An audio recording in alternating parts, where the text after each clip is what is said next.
Hey, it's Yalanda at DryerBuzz, and of course, 27 answers. This is where I want to take a moment, actually about 10 minutes, and tell you how to create buzz. Now, this is number 3 in our series this week of how to create buzz after a holiday. So I know, listen, just because the holiday has come and gone doesn't mean it's done. People are still shopping. Well, now, in particularly, we are talking about Mother's Day. But I want you to take this, keep it, save it, and use these tips for every holiday. Because if you did your business well, you probably had a major promotion for Mother's Day, right? I know you got that after holiday sale, like where, you know how you go in and everything's like half off.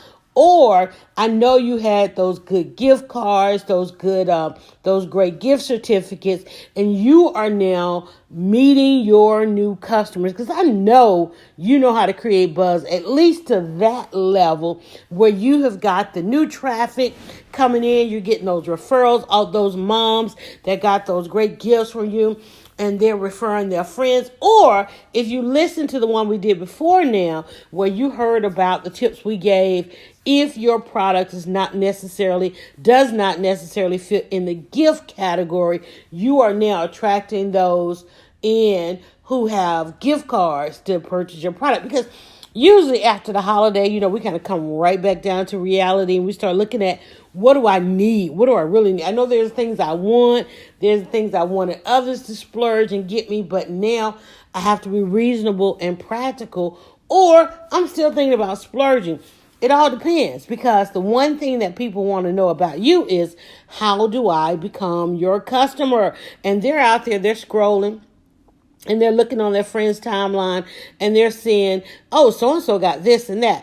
Now, so-and-so, we already know, is not going to give them a referral. So what are they doing? They're looking for those products, or they're looking for something local that provides the same product. They are looking. All you've got to do is tell them where to get it. So if you have not, and using your social media for business, going out, put out your open sign. Let people know that you're open for business. Let people know that you've got that after holiday sale. Let people know that you are waiting on the next holiday, that you are in business. Stop what you're doing. You can pause this thing right here and go and be about your business. So we still want to talk about referrals and how to get in more referrals, because that's literally the nature of business. Yeah, you can go out and network and you can meet new customers. That's the easy part, because all you got to do is literally like run an ad, a social media ad, send out a mailer, and those kinds of things. Meeting new people is good, but bringing people back in who've come in, or meeting the needs of those who are looking for, they have a need for what you have. I mean, you know how, right? By now, you know how to clearly identify your customer. You know where they are in their budget, because that's what we've been talking about, right? Please tell me we've been having that conversation, because you know where they are in their budget. You know where they are in their mindset, especially around this time of year. We are, at the time I'm recording this, we are halfway through the year. So your vision board needs to be well into implementation. Okay, you go on to your coaches, all of those things. Now is not the time to still be planning this thing. You should be rolling on auto right about now, because we are in the midst of hyper consumer mode. I'm talking about well in before we get to the real holidays. Right now, these particular holidays are where people are still spending on others, but at the same time, they are still spending on themselves. Now, I don't know exactly what kind of product you have. Inbox me. Let me know so that I can answer some of the questions you may have as it pertains to your product. But I know at this point, I know that households are still spending at least $800 to $1,000 a month. Now, also in between the holidays, we know that school's about to be out. People are already losing their mind trying to figure out how to entertain kids for the summer. We talked about that. We did an answer of the day where we really talked about looking at what you offer to see if you could possibly have a youth component. How do you dial back your product to youth? Give a parent a break entertain their kid. I mean, that's absolutely awesome. If you have a product, maybe it could be bagged, it could be boxed. You can just dial it back to that. So there are a number of things to think about now.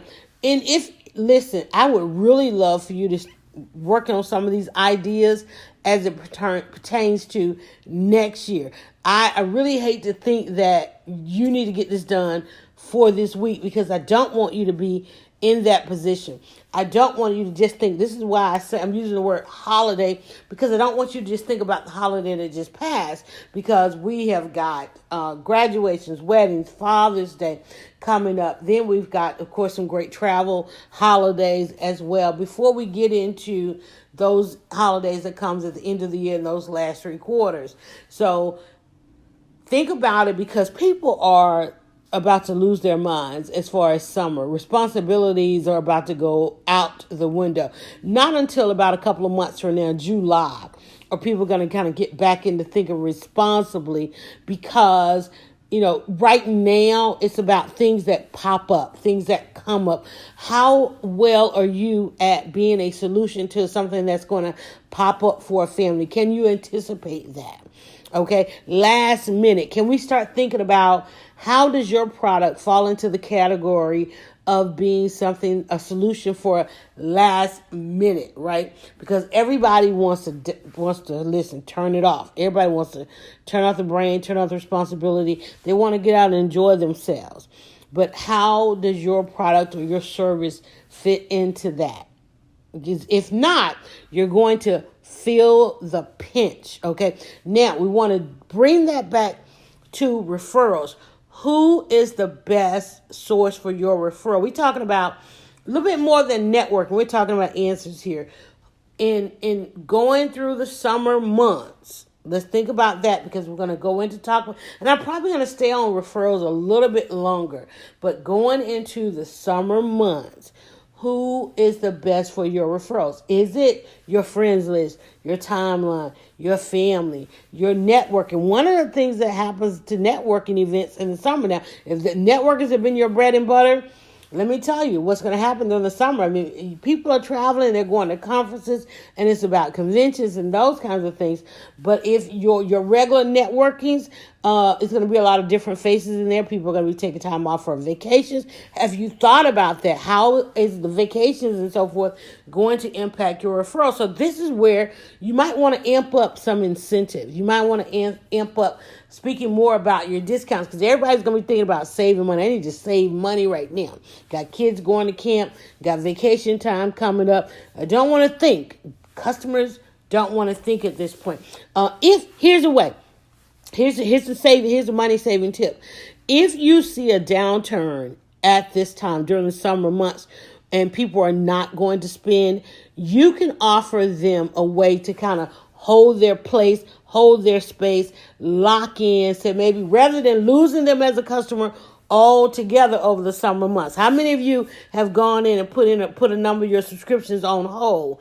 If you have that kind of connection with your customers and your referrals are going to dip because your network is going to dip, go ahead and put an opportunity out there that would allow them to hold their space or remain a premium customer. And that way, let's say that budgeted, they were going to spend an average $75, $150 with you, and you don't want to lose that and add on those zeros according to your business. Offer them a deal, some kind of way to hold their subscription, hold their place, hold their status, hold their influence. Go to the drawing board. Go back to your drawing board. Come up with what that opportunity looks like. Offer an incentive so that they don't lose being one of your best customers. Figure out what that is. And then join me back tomorrow, 24 hours from now. We're going to really dial in on that. What does that opportunity look like so that you don't lose your customers this summer? All right, listen, I got to go. Got to hit the stop button. But listen, you can filter the entire internet. There's more answers. It's more than networking. It's all answers at 27 Answers.